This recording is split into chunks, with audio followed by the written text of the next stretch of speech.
Salut les mamans débordées et toutes les personnes débordées out there. Si tes matins ressemblent plutôt à une mission impossible, reste bien sur cette vidéo. Aujourd'hui, je vais te montrer comment tourner ta routine du matin de chaotique à sereine. Oui, je t'assure, avec des astuces simples pour gagner du temps le matin et être plus chill. C'est parti pour la vidéo du jour. Hello toi et bienvenue sur ma chaîne. Je suis Anna Alice et je suis là pour t'aider à être bien chez toi et bien en toi. Ensemble, on va simplifier ton quotidien avec des conseils pratiques pour t'organiser, booster ton bien-être mental et te reconnecter avec toi-même. Si tu veux transformer ta vie petit à petit et te sentir plus apaisé chaque jour, tu es au bon endroit.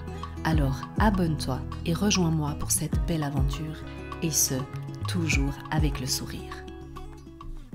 Hello toi, j'espère que tu vas bien. Aujourd'hui, on se retrouve dans une vidéo et je sais que le sujet va te plaire car j'ai déjà abordé à plusieurs reprises le thème des routines. C'est quelque chose qui me passionne parce que tout simplement, à partir du moment où moi, dans ma vie, j'ai commencé à mettre des routines en place, eh bien, tout s'est simplifié et la charge mentale s'est envolée. Ce qu'il faut comprendre pour la première chose à mettre en place, c'est que tout se passe la veille. Et oui, on prépare notre lendemain matin déjà le soir d'avant. La clé pour un matin réussi et surtout sans stress, c'est de s'y prendre à l'avance. Et qu'est-ce qu'on fait à ce moment-là ? On va préparer les tenues pour les enfants directement, comme ça on n'aura pas à se soucier de ça et d'ailleurs ça vaut aussi pour toi. On va aussi préparer les sacs, les cartables de l'école avec toutes les affaires qui sont nécessaires, vérifier si les devoirs ont bien été complétés, s'il n'y a rien à signer et pour toi tu peux faire la même chose avec ton sac à main. Et un petit bonus ici en plus, c'est de pré-mâcher le travail du petit déjeuner du lendemain.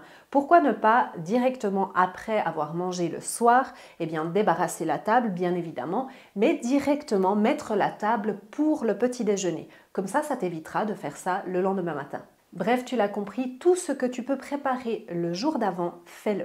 La deuxième chose très importante, c'est de créer une routine simple.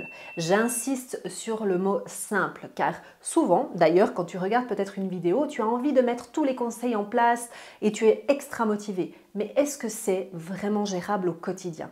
Il faut vraiment te dire, est-ce que si je proposais une routine comme ça à un enfant, est-ce qu'il arriverait à suivre? C'est pas le moment d'essayer une nouvelle recette de pancake, non, c'est pas le moment. Pour simplifier cette routine, je te conseille de tout simplement écrire toutes les étapes que tu as dans ta routine du matin. C'est-à-dire que même si toi tu penses que tu n'as pas de routine, il y a des choses que l'on fait tous les jours. Par exemple, je l'espère, te brosser les dents. Eh bien, note toutes ces tâches qu'il y a pour toi, pour tes enfants s'ils sont petits, et tu vas les réviser de nouveau. Donc le fait d'écrire, ça te permettra de dézoomer un petit peu et de voir quelles sont les choses que tu fais en règle générale.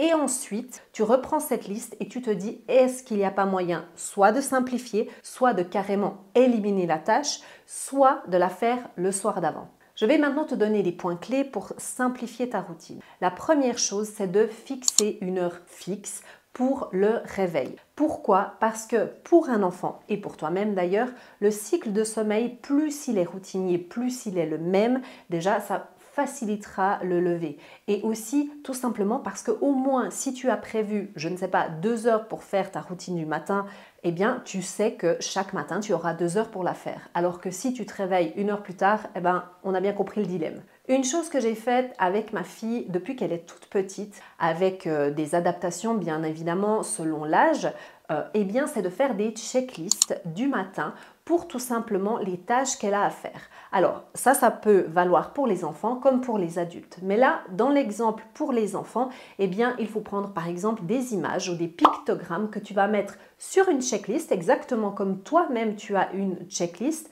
Et comme ça, l'enfant saura dans quel ordre il doit faire les choses. Ça va de 1, moins le stresser et de 2, le rendre plus autonome. Ah purée, j'ai un cheveu dans les yeux. Ah, obscur! Aussi, une chose très importante, c'est de préparer le petit déjeuner et de regarder à l'avance.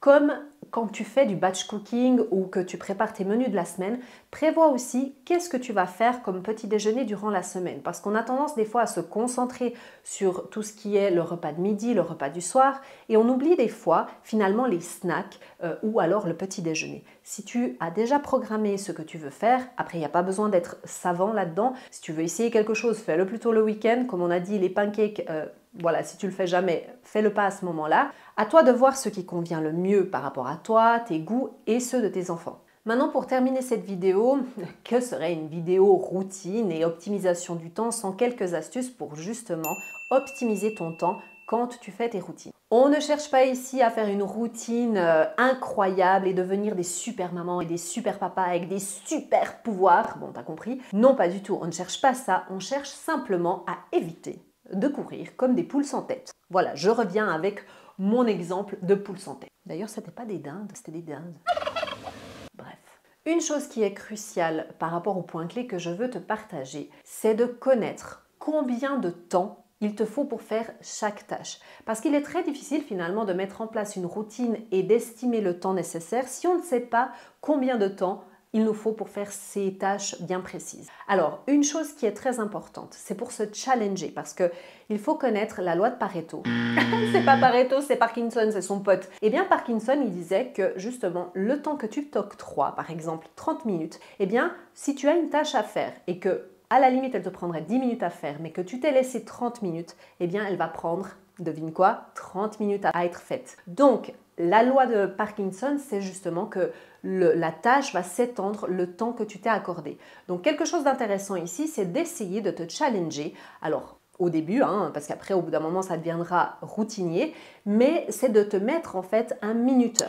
Tu te dis, bah voilà, moi maintenant, pour m'habiller, au lieu de faire 30 minutes, bon j'exagère parce que 30 minutes pour t'habiller quand même c'est un petit peu long, je ne sais pas. Je vais me challenger et je vais me fixer 20 minutes et ensuite 15 minutes pour voir si effectivement tu arrives à atteindre ton but. Et n'oublie pas, comme tu as préparé les habits le jour d'avant, normalement ça devrait être easy peasy lemon squeezy. Un autre petit challenge à faire, et là je mets un gros attention parce que je ne suis pas du tout pour le multitâche, mais quelquefois j'avoue que certains multitâches peuvent être effectués, surtout quand tu n'as pas à utiliser ton cerveau. Je t'explique par exemple, si tu as des enfants qui sont petits et qui ont besoin d'aide pour être habillés, eh bien pourquoi pas te dire, pendant que je mets mon eau à chauffer, à bouillir pour mon café, eh bien j'aide les enfants à s'habiller.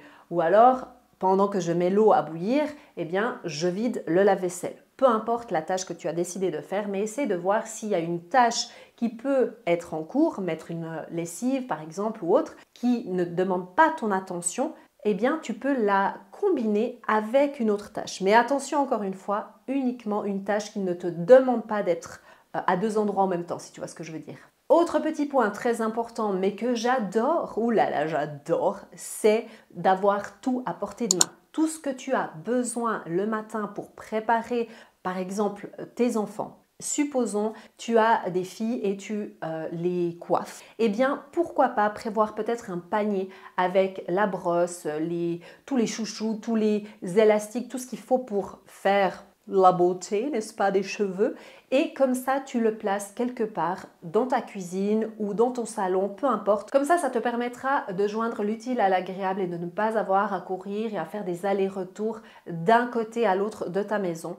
Et bien voilà, avec quelques astuces et quelques petites choses à mettre en place qui vont être bien rodées, eh bien tu auras une matinée plus sereine et plus agréable pour toi. Et d'ailleurs pour tout le monde. Donc on répète rapidement les astuces clés. La première chose, c'est de tout préparer, tout ce que tu peux préparer la veille au soir, le faire. Simplifier un maximum ta routine pour voir s'il n'y a pas du superflu dans ta routine actuelle. Et la troisième chose importante, c'est optimiser ton temps pour être plus efficace et éviter les allers-retours dans toute la maison. Et si tu as d'autres astuces à partager, je t'invite à les mettre en commentaire. Et si cette vidéo t'a plu, je t'invite à t'abonner et à mettre un petit pouce en l'air. Et n'oublie pas que même si tout part en cacahuète et c'est le chaos le matin, de toute façon, tu as toujours ton café. Allez, n'oublie pas de suivre tes rêves car ils connaissent le chemin. À bientôt, bye!